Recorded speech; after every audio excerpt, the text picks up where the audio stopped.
Dead straight. Call the ring feeder. Let's open it. It's that thing. Like that. There we go. Never ever touch that with your fingers because that is on a little spring.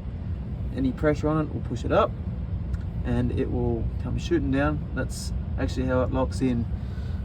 The eye hits here, goes up, triggers the lock, and it locks in place.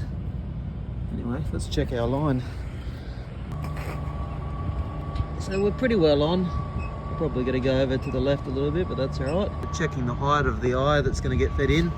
You want to be aiming the bottom of it, not the top. So your height should be there, and you want it to be hitting just on the base of the ring feeder.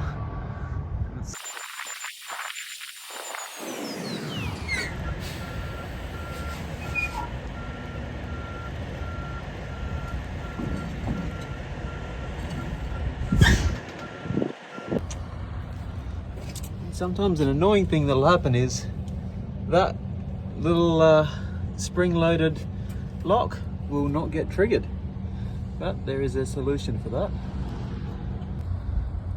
And here is our elegant solution.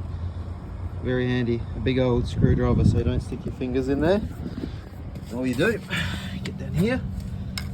The way this works, it's supposed to work when you're back on, is like that. A little bit of up pressure triggers the locking pin and in it goes. But you can see that's not fully locked. For it to be locked, this needs to be all the way down. This will sit flush in. So when it's like that and it's not locked, there is a little trick we can do. If there's a bit of air and we've got the height, so that leg's well and truly off the ground, I've backed up and put a little bit of pressure on it, so we can hit the trailer brake, the trailer release brakes on this. It'll release the brakes on the dolly. And the pressure that comes off this should drop us down or give us enough movement that that might just drop in itself. So, trailer brakes off. The pressure's off that. Beautiful. There we go. We are locked in.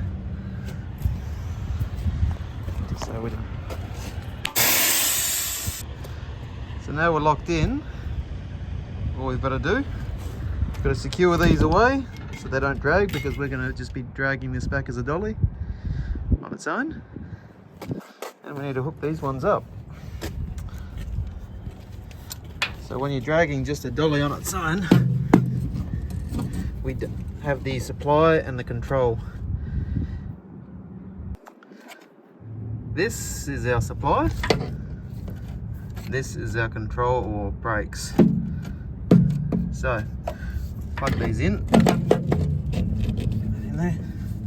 Twist it so it's locked. Now we'll turn the supply on, which will put air into the dolly.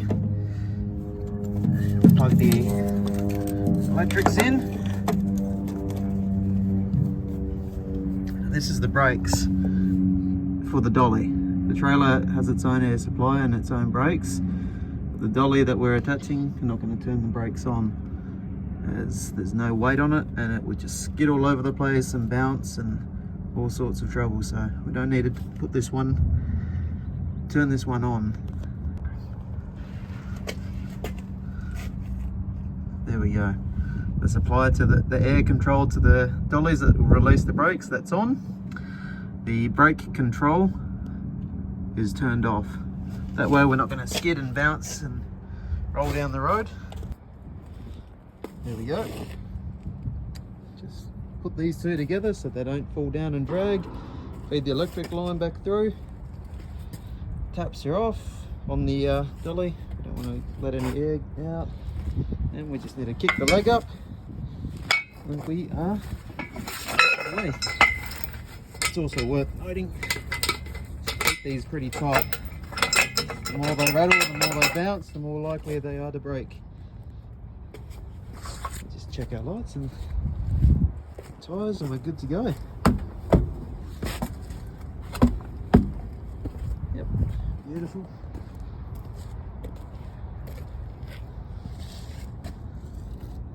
lights. Lights, beautiful. There we have it, all connected, ready to go.